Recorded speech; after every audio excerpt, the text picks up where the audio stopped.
नमस्कार, देश की बात में हाजिर हैं और पहले बात कर्नाटक की, जहां चुनावी प्रचार उफान पर है। बीजेपी के दिग्गज रैलियों में जुटे हैं। प्रधानमंत्री 6 दिनों में 22 रैलियां करने जा रहे हैं, तो कांग्रेस के नेता भी प्रचार में जुटे हैं।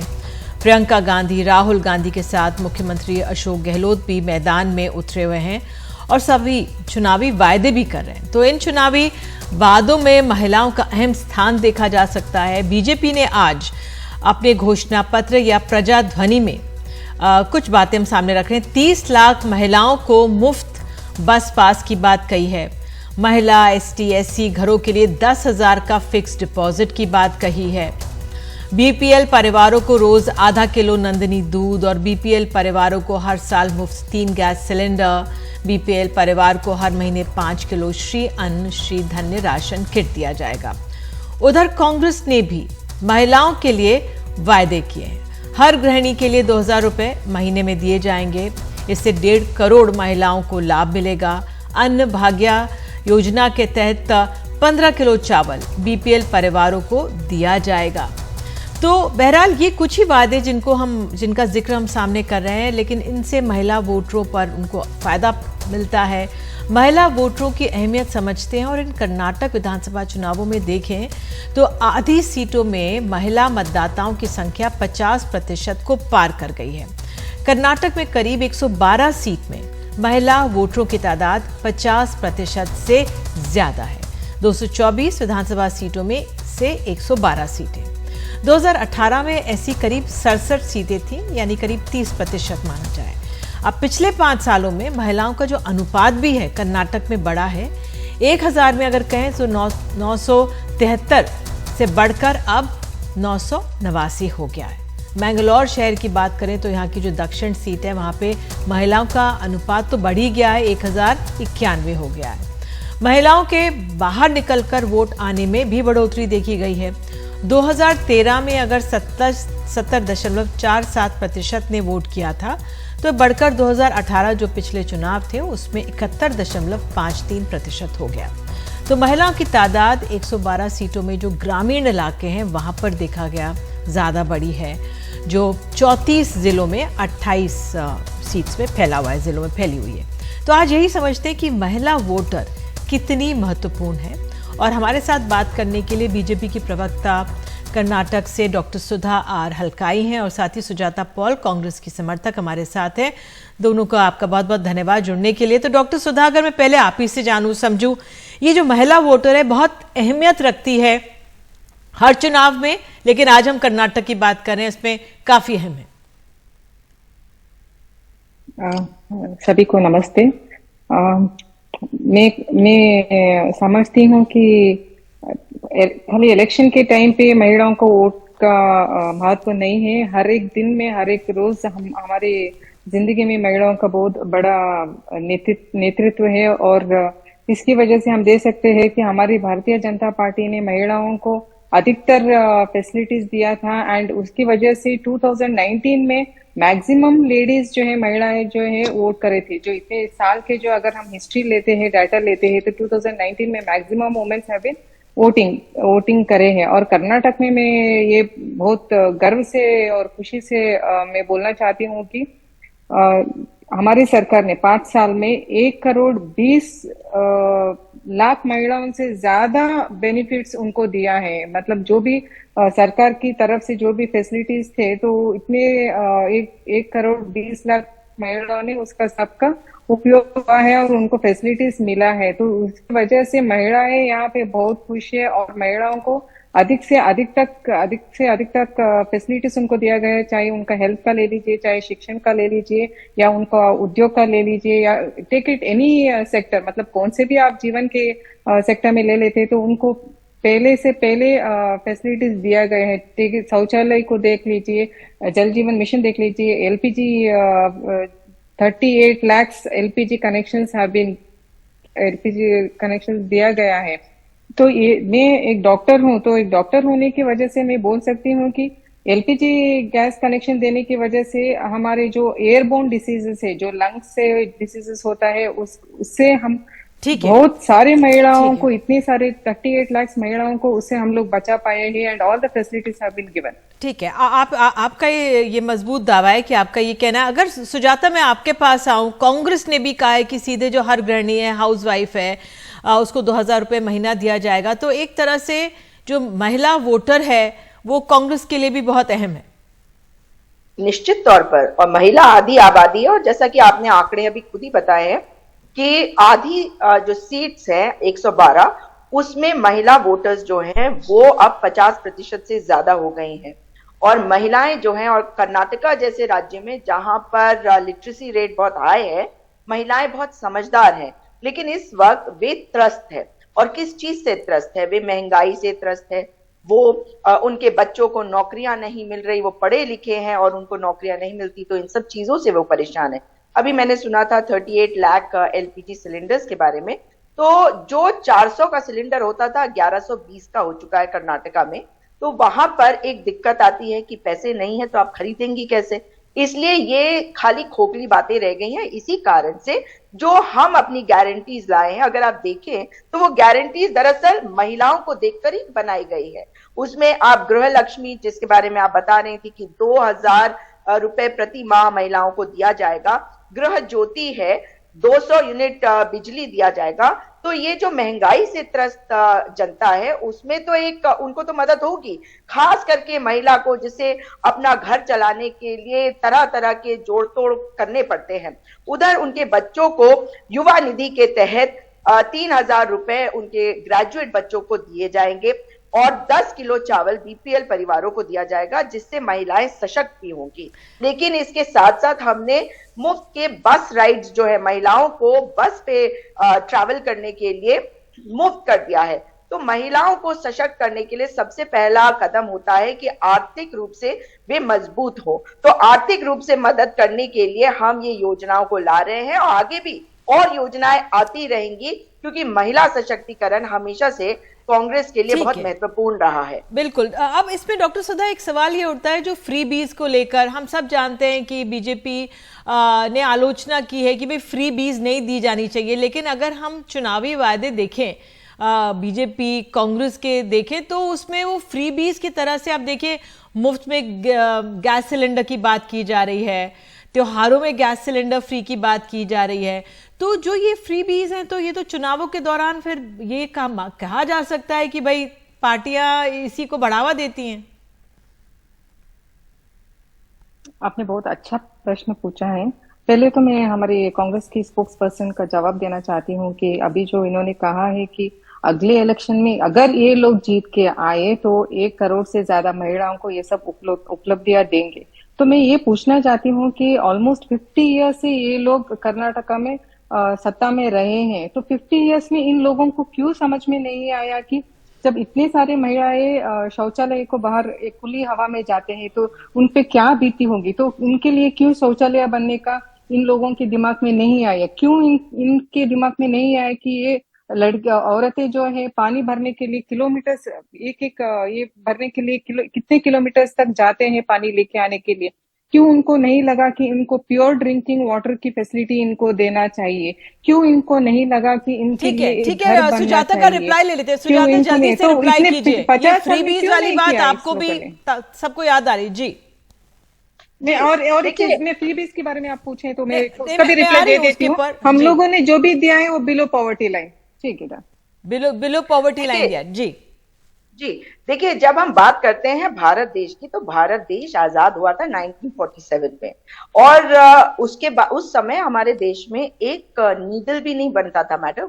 और उसके बाद धीरे धीरे देश तरक्की करता गया, और देश जो है आज कर्नाटका जो है देश में ऐसे स्थान पे पहुंचा है जहां पूरा देश क्या पूरी दुनिया देखती है कर्नाटका की तरफ। तो ये 2014 के बाद या 2018 के बाद ही कर्नाटका का उत्थान नहीं हुआ, पहली बात।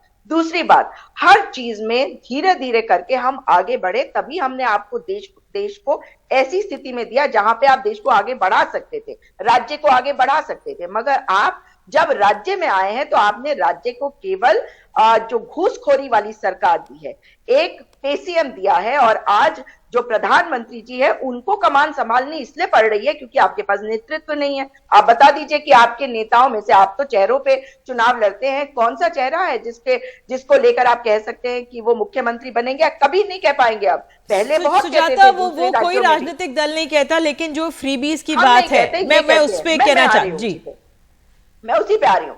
जब हम बात करते हैं भारत देश की, तो भारत देश का संविधान कहता है कि हम एक कल्याणकारी राज्य है, और जो सबसे गरीब, सबसे कमजोर तबका होता है, जब तक हम उस तबके को मजबूत ना करें तब तक देश आगे नहीं बढ़ सकता, प्रगति नहीं हो सकती। इसी कारण से जो तबका भी, कहीं कोई भी समाज, कोई भी कम्युनिटी हो, अगर हम उनका उत्थान चाहते हैं तो उनको एजुकेशन बेहतर देने की जरूरत है, उनके लिए आर्थिक जो सुविधाएं हैं वो देने की जरूरत है। इसलिए इनको आप अगर फ्री बीज कहेंगे तो ये गलत हो जाएगा। मगर अब देखिए, मैं भाजपा की बात करूं तो ये फ्री सिलेंडर अब क्यों कह रहे हैं? क्योंकि ये जानते हैं कि इनकी उज्ज्वला गैस योजना फेल है, ये जानते हैं कि महिलाएं 1120 रुपए का सिलेंडर नहीं ले सकती हैं। तो इसका मतलब है ये जानते सब कुछ है पर कर कुछ नहीं कर सकते, क्योंकि ये संघीय ढांचे पे विश्वास नहीं करने वाली पार्टी के तहत कर्नाटका की भाजपा आज काम कर रही है। और इसी कारण चलिए आप दोनों जुड़े, बिल्कुल सुजाता आपने अपनी बात रखी, डॉक्टर सुधा आपने अपनी बात रखी, लेकिन ये आप दोनों मान रहे हैं कि जो महिलाएं हैं वो कमजोर वर्ग एक तरह से है, उनको सक्षम करने के लिए तमाम वायदे राजनीतिक दल कर रहे हैं। बहरहाल आप दोनों जुड़े, कर्नाटक के चुनावों का ये पहलू था ऑलरेडी, आप दोनों जुड़े, इसके लिए बहुत बहुत धन्यवाद। हम लोगों ने किया है जी जी, बहुत बहुत धन्यवाद। तो आइए आगे बढ़ते हैं और अब जो चुनावी प्रचार है उसका रुख कर लेते हैं। कर्नाटक में चुनावों की तारीख नजदीक आने के साथ आप देख सकते हैं चुनावी प्रचार तेजी में है। तुमकुरू में जहां गृह मंत्री अमित शाह ने रोड शो किया, वहीं कांग्रेस नेता राहुल गांधी रैली करते नजर आए। कर्नाटक में 10 मई को वोट डाले जाने हैं, जबकि नतीजे 13 तारीख को आएंगे। आपने बीजेपी की सरकार नहीं चुनी। कर्नाटक के लिए ढेर सारा काम किया है। हमने 4% मुस्लिम रिजर्वेशन, 4% मुस्लिम रिजर्वेशन खत्म कर वोकलिगा, लिंगायत, एससी और एससी का रिजर्वेशन बढ़ाया है। अगर कांग्रेस पार्टी आई तो ये सारा रिजर्वेशन लेकर फिर से मुस्लिम रिजर्वेशन लाएगी। मुझे बताओ, आप 4% मुस्लिम रिजर्वेशन चाहते हो क्या? जरा जोर से बोलो, चाहते हो क्या? किसानों के लिए हम कृषि निधि स्कीम ला रहे हैं। 1.5 लाख करोड़ रुपए 5 साल में हम किसानों को देंगे। बजट में से 30,000 करोड़ रुपए हर साल किसानों के लिए जाएगा। और यहां पे जो कोकोनट फार्मर्स हैं और अरेका नट के फार्मर्स हैं उनको हम एमएसपी देंगे। और जो आज दूध पे सब्सिडी होती है 5 रुपए की होती है, उसको हम 7 रुपए तक बढ़ा देंगे। तुम्हारे साथ हमारे सहयोगी निहाल किदवई मौजूद है। निहाल, आप तो करीब नजर रख रहे हैं, तो आज क्या खास रहा जो चुनावी प्रचार उफान पर है? देखिए, आज की बात अगर हम करें तो प्रधानमंत्री नरेंद्र मोदी ने कहा था कि फ्री बीज देश के लिए अच्छा नहीं है, लेकिन चूंकि जेडीएस और कांग्रेस दोनों ने फ्री बीज बांटे हैं, तो ऐसे में अब जो मैनिफेस्टो जारी किया है बीजेपी ने इन चुनावों के लिए, उसमें उन्होंने भी कुछ फ्रीबीज की घोषणा की है। साथ ही साथ उन्होंने ये भी कहा है कि एनआरसी और यूनिफॉर्म सिविल कोड को भी लागू किया जाएगा। मंदिर को और ज़्यादा, मंदिर के जो यूनियंस हैं, उनके जो संगठन हैं, उनको और ज़्यादा शक्तिशाली बनाने की बात कही है। साथ साथ ये भी कहा है कि कम्युनलिज्म को रोकने के लिए, कट्टरता को रोकने के लिए एक अलग से विंग बनेगा। इस पर लोगों ने सवाल पूछा कि क्या वाकई कर्नाटका में कट्टरता इतनी बढ़ गई है कि पुलिस फोर्स के अंदर एक अलग से विंग बनाने की ज़रूरत है? तो ये सारे सवाल उठे, लेकिन यहाँ पर बीजेपी, कांग्रेस और जेडीएस के कई बड़े नेता अपने अपने क्षेत्रों में चुनाव प्रचार करते हुए आपको दिख जाएंगे। जैसे कि सेंट्रल कर्नाटक में आप देखिए कि वहाँ पर अमित शाह प्रचार प्रसार कर रहे हैं। ये जो इलाके हैं सेंट्रल यानी केंद्रीय कर्नाटक के 4 जिले हैं जिसमें 25 सीटें हैं और उन 25 सीटों में 21 सीटें 2018 में बीजेपी ने जीती थी, 4 सीटें कांग्रेस ने जीती थी। लेकिन यहाँ पर एक चीज़ महत्वपूर्ण है कि ये लिंगायतों का इलाका है। यहाँ पर किस तरह का रिस्पांस इस बार बीजेपी को मिलता है, ये भी तय करेगा कि बीजेपी यहाँ पर सरकार बना पाएगी या नहीं बना पाएगी। एक तरफ लिंगायतों में नाराज़गी है बीजेपी को लेकर के, ये बात कही जा रही है, कई प्लेटफॉर्म पर ये बात सामने आई है। मुख्यमंत्री, बहुत ही शक्तिशाली मुख्यमंत्री थे BS येडियुरप्पा, उनको हटाया गया। उसके बाद जगदीश शेट्टार को हटाया गया, उनको टिकट नहीं दिया गया। लक्ष्मण सावदी उप मुख्यमंत्री थे, उनको टिकट नहीं दिया गया। तो लिंगायतों की नाराजगी अपनी जगह पर है, लेकिन इसी इलाके में एक और डेवलपमेंट जो हुआ उससे भी लिंगायत नाराज है। विरूपक्षा नाम के एक वरिष्ठ लिंगायत के घर पर छापामारी हुई, उनके दफ्तर में छापामारी हुई, विरूपक्षा को गिरफ्तार किया गया, उनके बेटे को गिरफ्तार किया गया। ये बीजेपी के वरिष्ठ लिंगायत नेताओं में से एक है। येडियुरप्पा के काफ़ी नज़दीक जाने जाते हैं और उत्तर कर्नाटक में इनकी भी अच्छी पकड़ है। भले ही चर्चा भले ही कम हो, लेकिन काफ़ी इनकी पकड़ है। और ऐसे में जब सत्ता में बीजेपी है और सत्तारूढ़ दल के एक विधायक पर, वो भी लिंगायत विधायक के घर पे जब छापामारी हुई, इसको भी लेकर के एक विवाद हुआ, उस इलाके में काफ़ी नाराज़गी है। तो ये सारे मुद्दे हैं यहाँ पर, ये सारी बातें यहाँ पे चल रही हैं। राहुल गांधी का रोड शो चल रहा है, यहाँ पर अमित शाह अपना रोड शो कर रहे हैं, सब अपनी अपनी बातें रख रहे हैं यहाँ पर। अब देखना है कि लोगों तक कौन अपनी बात को ज़्यादा प्रभावशाली तरीके से पहुँचा पाता है और लोग किसकी तरफ, वोटर्स ज़्यादा उनका रुझान होता है। बिल्कुल, बहुत बहुत धन्यवाद निहाल इस तमाम आकलन के लिए। तो बीजेपी का प्रजाध्वनि आज जारी हो गया, कांग्रेस थोड़े थोड़े रोज़ कुछ घोषणाएं कर रही है और बताया जा रहा है घोषणा पत्र जो होता है, ऑफिशियल जो डॉक्यूमेंट है, वो कल आएगा। बहरहाल आइए आगे बढ़ते हैं।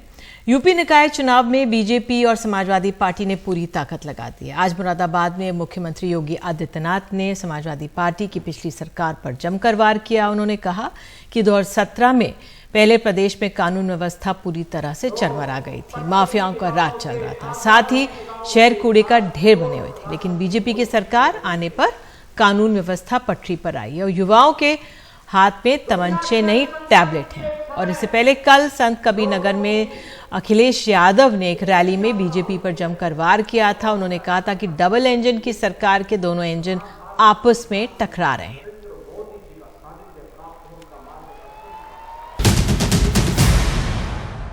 17 के पहले की स्थिति क्या थी? हमारे नगर कूड़े के ढेर माने जाते थे, जगह जगह गंदगी के ढेर होते थे, व्यापारियों से रंगदारी वसूली होती थी। हमारा व्यापारी, हमारी बेटियां सुरक्षित बाहर नहीं निकल पाती थी, असुरक्षा का माहौल था।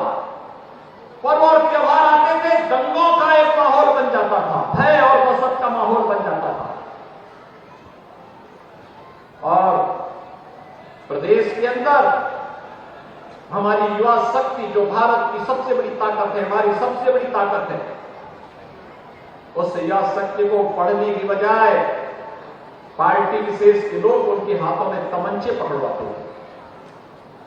भाइयों बहनों, आज युवाओं के हाथों में तमंचा नहीं, उत्तर प्रदेश में युवा के हाथ में टैबलेट है, टैबलेट। 2 करोड़ युवाओं को हम टैबलेट दे रहे हैं। प्रधानमंत्री के आवास के पास उनके वाईफाई को इस्तेमाल करने वाले पर छापा पड़ा है। जो प्रधानमंत्री आवास के पास कोई रहता है, बड़ा दमदार आदमी है, कोई रहता है, उस पर एसटीएफ ने छापा मारा। ये बात हमें समझ में नहीं आ रही है कि बताओ, एसटीएफ यूपी की दिल्ली में छापा मार रही है और दिल्ली की इनकम टैक्स गोरखपुर में छापा मार रही है। कहीं ऐसा तो नहीं कि डबल इंजन आपस में टकरा रहे हो, एक दूसरे को टक्कर मार रहे हो।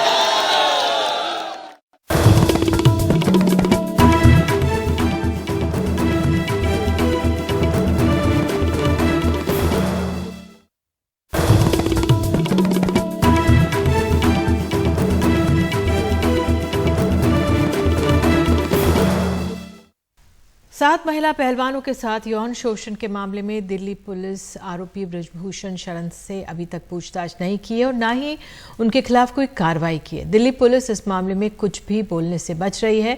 वहीं उनकी गिरफ्तारी को लेकर महिला पहलवानों के धरने का आज 9वां दिन जंतर मंतर पर जारी है।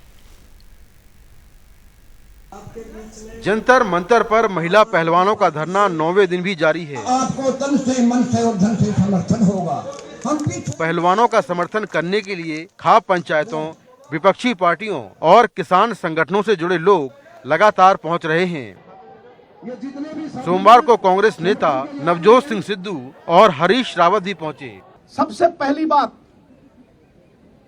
कार्रवाई दोषी पे नहीं, उस अफसर पे भी कीजिए जिसने 10 दिन एफआईआर दर्ज नहीं की, और वो जो कॉग्निजेबल ऑफेंस प्रूवन हो गया है तो फिर उसकी ऑप्शन नहीं है, उसे एफआईआर दर्ज करनी पड़ेगी। और अगर वो नहीं करता तो 166 के तहत 2 साल कैद भी हो सकती है। रेजिग्नेशन होना चाहिए, इंटेरोगेशन होनी चाहिए, और सबसे बड़ी बात, अरेस्ट करके कस्टोडियल इंटेरोगेशन। जंतर मंतर से एक बार फिर महिला पहलवानों की तरफ से भारतीय कुश्ती संघ के अध्यक्ष बृजभूषण शरण सिंह को गिरफ्तार करने की मांग की गई। दिल्ली पुलिस बृजभूषण शरण सिंह की गिरफ्तारी को लेकर खामोश है, लेकिन एनडीटीवी को सूत्रों से जानकारी मिली है कि दिल्ली पुलिस फिलहाल बृजभूषण शरण सिंह को गिरफ्तार करने की योजना नहीं है। सूत्रों के मुताबिक इसकी वजह यह है कि जो आरोप लगाए गए हैं वो काफी पुराने हैं। इनमें 2012 से लेकर 2022 तक की घटनाओं का जिक्र है। पुलिस पहले महिला पहलवानों के बयान दर्ज करेगी, फिर सीआरपीसी 164 के तहत उनके बयान कोर्ट में दर्ज कराएगी। घटनाओं के वक्त पीड़ितों और आरोपी की लोकेशन की जांच होगी। पीड़ितों और आरोपी के कॉल रिकॉर्ड्स और मैसेज की जांच होगी। पुलिस सूत्रों के मुताबिक जांच के बाद सबूत मिलने पर ही आगे की कार्रवाई होगी। बृजभूषण शरण सिंह ने कहा कि उनके पास पहलवान बजरंग पुनिया का ऑडियो है, वो उन्होंने खेल मंत्रालय की जांच कमेटी को सौंपा है। उनके पास बेगुनाही के सबूत हैं। जो हो रहा है वो कांग्रेस की साजिश है। मेरे इस्तीफा देने से वो घर चले जाते हैं, आराम से सोते हैं, तो मुझे कोई दिक्कत नहीं है। अरे तो शुरू से स्पष्ट है भैया जी, ये खिलाड़ी खिलौना बन गए हैं कांग्रेस के हाथों का और विपक्षी दलों के हाथों का। ये इस्तीफा इनका उद्देश्य नहीं है, इनका राजनीति है। किसान नेता राकेश टिकैत भी मंगलवार को पहलवानों का समर्थन करने जंतर मंतर पहुंचेंगे। किसी आम महिला की शिकायत पर कोई आम आरोपी अभी तक गिरफ्तार हो गया होता, लेकिन इस मामले में शिकायतकर्ता अंतर्राष्ट्रीय पहलवान है और जिस पर आरोप है वो काफी रसूखदार है, बीजेपी का नेता है। इसलिए सवाल ये है कि क्या जांच की दिशा दिल्ली पुलिस ही तय कर रही है या फिर कोई और। नई दिल्ली से कैमरामैन मोहम्मद मुसलिन के साथ मैं मुकेश सिंह सेंगर, एनडीटीवी इंडिया। और अब बात देश की सुरक्षा से जुड़ी हुई। पुंछ हमले को लेकर लगातार नए खुलासे हो रहे हैं। एक तरफ केंद्र सरकार ने 14 ऐप बैन किए हैं जिनके जरिए आतंकी गुट सूचनाओं का लेन देन कर रहे थे। वहीं जम्मू कश्मीर पुलिस अभी तक 6 लोगों को हिरासत में उसने ले लिया है। खुद डीजीपी का कहना है कि जो गोला बारूद हमले में इस्तेमाल हुआ वो पाकिस्तान से आया था। पुंछ हमले की इन तस्वीरों ने दिल्ली को G20 की सुरक्षा को दोबारा रिव्यू करने के लिए मजबूर कर दिया। इस महीने के चौथे हफ्ते यानी 22 मई को G20 की मीटिंग श्रीनगर में होने जा रही है। पुंछ हमले की जांच में पाकिस्तान लिंक सामने आ गया है। शुरुआती जांच में पता चला है कि रजौरी पुंछ इलाके में 9 से 12 विदेशी आतंकवादी सक्रिय हो सकते हैं, जिन्होंने हाल ही में घुसपैठ की हो सकती है। रजौरी जिले के दरहल इलाके में चल रहे तलाशी अभियान का जायजा लेने खुद डीजीपी दिलबाग सिंह वहां पहुंचे। तो आप पूछ रहे थे कि पाकिस्तान की एजेंसीज का हाथ कैसे है, तो जब इनकी हर सप्लाई ड्रोन के जरिए इन तक पहुंचाने की कोशिश की जा रही है, लोकल सपोर्ट जहां इनको मजबूरी है वो लोकल सपोर्ट लेती है, मगर बहुत सारा सामान इनका पार से असला, अम्युनिशन, राशन पानी और बाकी चीजें, पैसे, कैश पार से ड्रोन के जरिए भी इन तक पहुंचाया जा रहा है। तो पाकिस्तान की एजेंसीज इसमें पूरी तरह इन्वॉल्व है और कौन कौन लोग इन्वॉल्व हैं उनका हमारे पास डाटा है। अभी तक पुंछ आतंकवादी हमले के सिलसिले में 225 से ज्यादा लोगों से पूछताछ की जा चुकी है। जम्मू में पूछताछ के लिए हिरासत में लिए गए 6 लोगों में से एक सरकारी कर्मचारी और एक मौलवी शामिल है।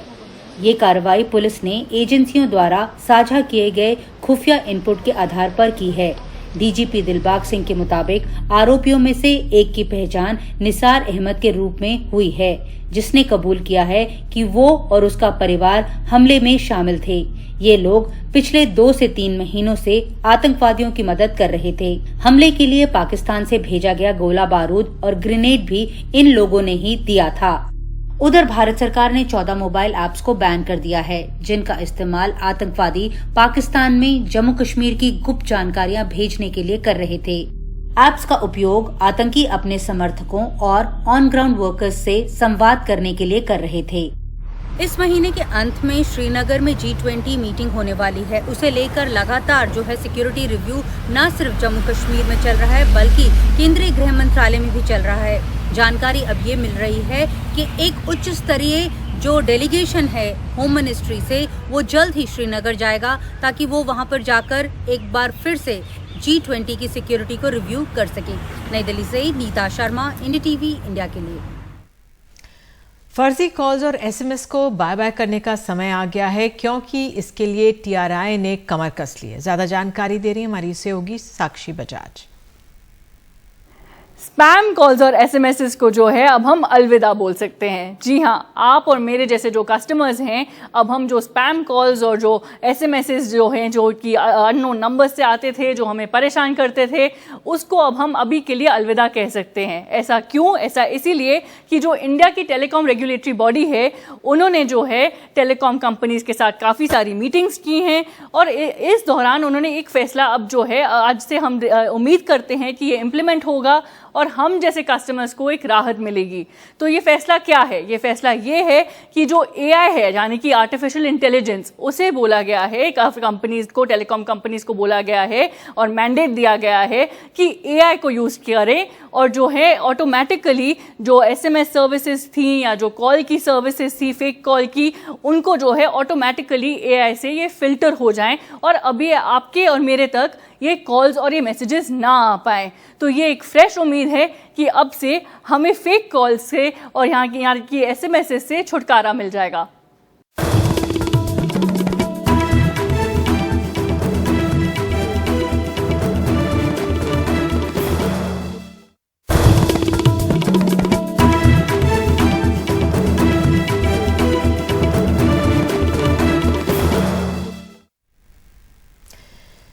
एक मई को मजदूर दिवस के मौके पर महाविकास अघाड़ी का मुंबई में शक्ति प्रदर्शन हो रहा है। इस रैली में बीएमसी चुनाव को लेकर एमवीए की तैयारियों के तौर पर देखा जा रहा है।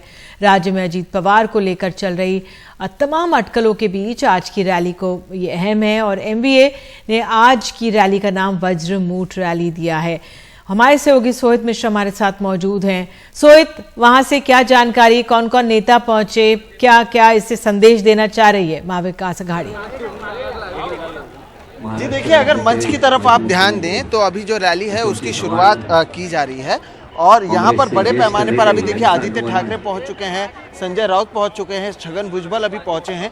एक एक कर जितने भी बड़े नेता हैं उनके पहुँचने का जो दौर है वो शुरू है और रैली की शुरुआत की जा रही है। और इस रैली के जरिए किस तरह से जो विपक्ष है वो एकजुट है ये बताने की कोशिश होगी, क्योंकि कई कयास लगे थे हाल ही में जिस तरह से अजित पवार को लेकर कई सवाल उठ रहे थे, उस सब के बीच में अब इस रैली में ये बताने की कोशिश है कि महाविकास आघाड़ी एक साथ है। जो आप मेरे पीछे आवाज सुन रहे हैं उससे ये पता चल रहा है और यही कह रहे हैं वो कि जो वज्रमूठ सभा है उसकी शुरुआत हो रही है। 1 मई महाराष्ट्र दिन भी है और ऐसे में आज इस सभा से उद्धव ठाकरे, क्योंकि मुंबई में हो रहा है, यहाँ पर आखिरी जो भाषण होगा वो उद्धव ठाकरे देंगे और इस सभा से कोशिश होगी उनकी ये बताने की कि अभी भी जो लोगों का समर्थन है वो उनके साथ में है। पिछले 25 सालों से बीएमसी में वही सत्ता में थे, लेकिन अब शिवसेना क्योंकि उनके पास नहीं रह गई है, नहीं नाम नहीं चुनाव चिन्ह, ऐसे में भी वो बताना चाहते हैं कि इसके बावजूद बड़े पैमाने पर जो लोगों का समर्थन है वो उनके पास है। हर एक पार्टी के दो नेता बात करेंगे।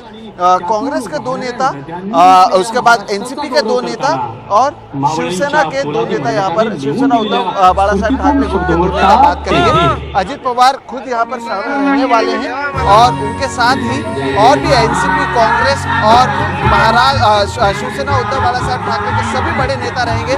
भीड़ की अगर बात करें, बड़े पैमाने पर यहाँ पर भीड़ आई हुई है और कोशिश यही है बताने की कि जो लोगों का समर्थन है वो उनके साथ है। आप जो मेरे पीछे गीत सुन रहे हैं वो महाराष्ट्र की गीत है और उसके जरिए अब ये जो सभा है उसकी शुरुआत हो रही है और इस गीत के जरिए यही जो बीएमसी चुनाव होने वाले हैं उससे पहले बताने की कोशिश है कि किस तरह से लोगों का समर्थन महाविकास आघाड़ी के पास है। ये दृश्य आप देखिए, ये दृश्य कहीं ना कहीं महाविकास आघाड़ी दिखाना भी चाहती है कि बड़े पैमाने पर जो भीड़ है वो उनके साथ मौजूद है और यही आज जब उद्धव ठाकरे बात करेंगे वो आखिरी वक्ता होंगे और इसके जरिए वो बताने की कोशिश करेंगे।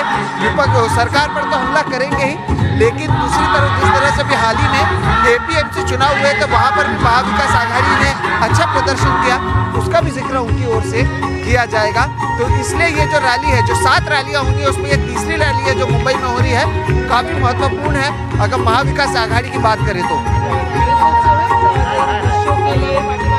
बहुत बहुत धन्यवाद। हम देख सकते हैं किस तरह से शक्ति प्रदर्शन मुंबई के बांद्रा कुर्ला कॉम्प्लेक्स में आयोजित हो रहा है और वज्रमूठ ये रैली है महाविकास आघाड़ी की महाराष्ट्र में मुंबई।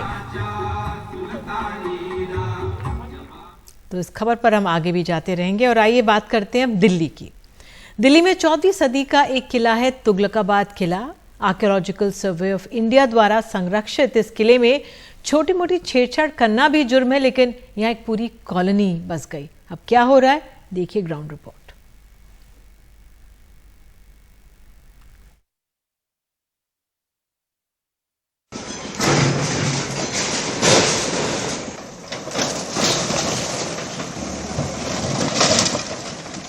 दिल्ली के ऐतिहासिक तुगलकाबाद किले के अंदर बीते 2 दिनों से ये बुलडोजर यूं ही चल रहे हैं और हजारों लोगों से उनका आशियाना छीन रहे हैं। दरअसल 2014 के बाद से तुगलकाबाद किले के अंदर खाली पड़ी जमीन पर प्लॉट काटे गए और अवैध निर्माण हुआ। इसका नाम बंगाली कॉलोनी पड़ गया।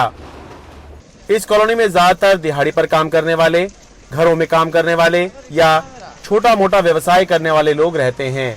लोग बता रहे हैं कि डीलरों ने उनको ये कहकर प्लॉट बेचा कि जमीन उनकी है, कोई दिक्कत नहीं होगी, लेकिन उनके साथ धोखा हुआ। तो आपने जमीन खरीदी थी यहाँ पर? हाँ जी, हाँ जी। अच्छा, तो क्या कोई रजिस्ट्री वगैरह भी हुई आपकी? कुछ भी नहीं है सर। अच्छा, रजिस्ट्री नहीं है, बस केवल आपको ये कह के बेच दी कि किसी ने कहा कि ये मेरी जमीन है, मैं बेच रहा हूँ आपको। हाँ जी, हाँ जी।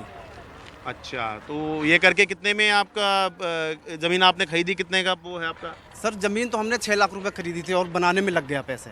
अच्छा, 6 लाख रुपए की जमीन खरीदी थी। कितना खरीदा था आपने? हमने खरीदा था 50 गज खरीदा था आपने। आपने कब खरीदी यहाँ पर जमीन? यहाँ पे मुझे लमसम 8 साल हो गए खरीदे हुए। 8 साल पहले आपने खरीदी थी।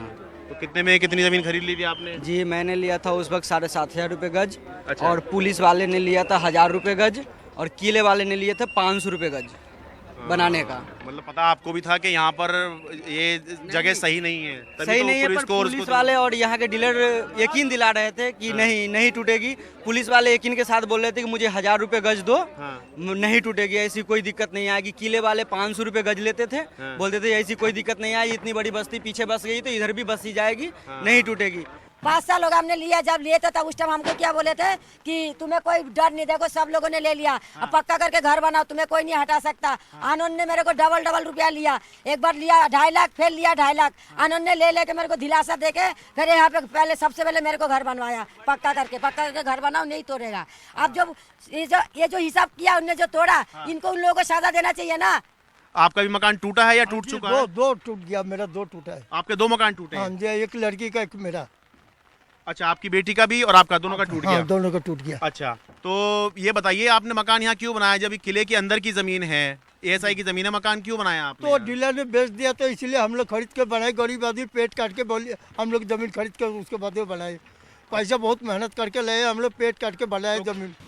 14वीं सदी में तुगलक वंश के संस्थापक गयासुद्दीन तुगलक ने ये किला बनवाया था। किले को एएसआई यानी भारतीय पुरातत्व सर्वेक्षण ने संरक्षित घोषित किया है और इसमें किसी भी तरह की छेड़छाड़ पर 2 साल की जेल और 1 लाख रुपए का जुर्माना हो सकता है। लेकिन किले के अंदर बाकायदा कॉलोनी बन और बस गई और सालों तक कोई कार्रवाई नहीं हुई। आखिरकार दिल्ली हाई कोर्ट सख्त हुआ और कुल 1248 मकानों को तोड़ने के निर्देश दिए। इसी के बाद एएसआई, एमसीडी, पुलिस प्रशासन लगातार 2 दिन से बुलडोजर की कार्रवाई कर रहे हैं। बहुत सोचने की बात है कि जिस ऐतिहासिक तुगलकाबाद किले में एक ईंट नहीं लग सकती, वहां पूरी की पूरी कॉलोनी बन गई, बस गई। अब जिन्होंने यहाँ मकान बनाए थे उनको तो सजा मिल गई, मकान टूट गए, टूट भी रहे हैं, लेकिन जिन्होंने मकान बनवाए जरूरी है उनकी जिम्मेदारी और जवाबदेही भी तय हो। तुगलकाबाद किले से अपने कैमरा सहयोगी करण पात्रा के साथ मैं शरद शर्मा, एनडीटीवी इंडिया।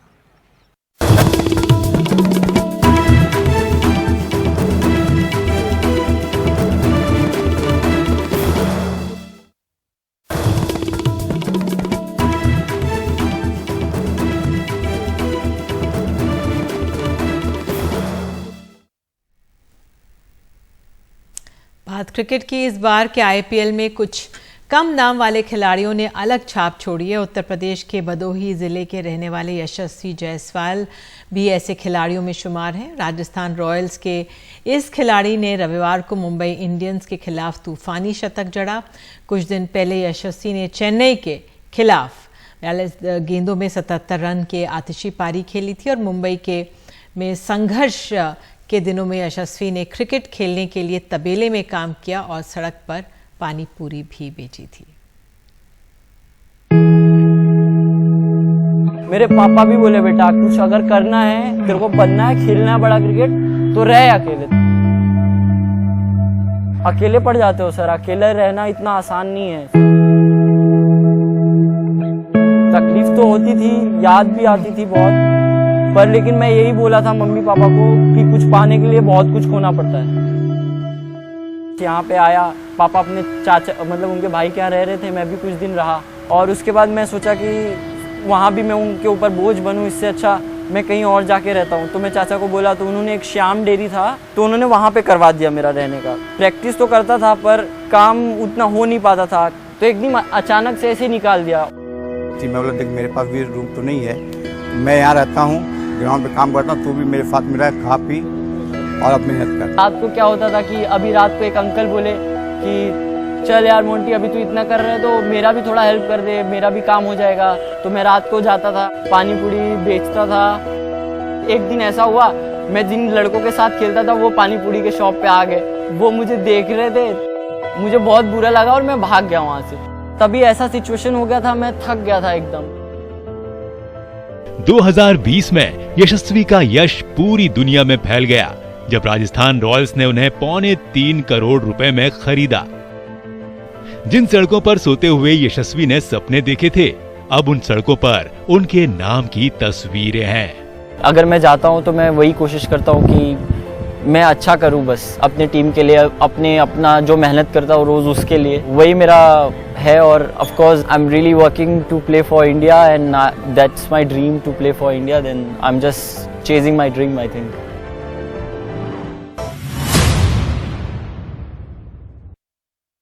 और अब बात मौसम की। दिल्ली का तो मौसम बदल ही चुका है। बात उत्तराखंड की। जैसा कि पूर्वानुमान लगाया गया था, केदारनाथ धाम में सुबह से ही बर्फबारी होने लगी।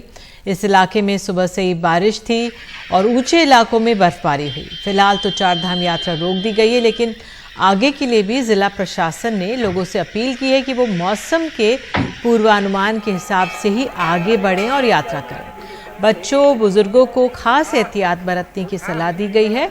गुप्तकाशी में बारिश होने के साथ ही पूरी केदार घाटी में घना कोहरा छाया दिखा।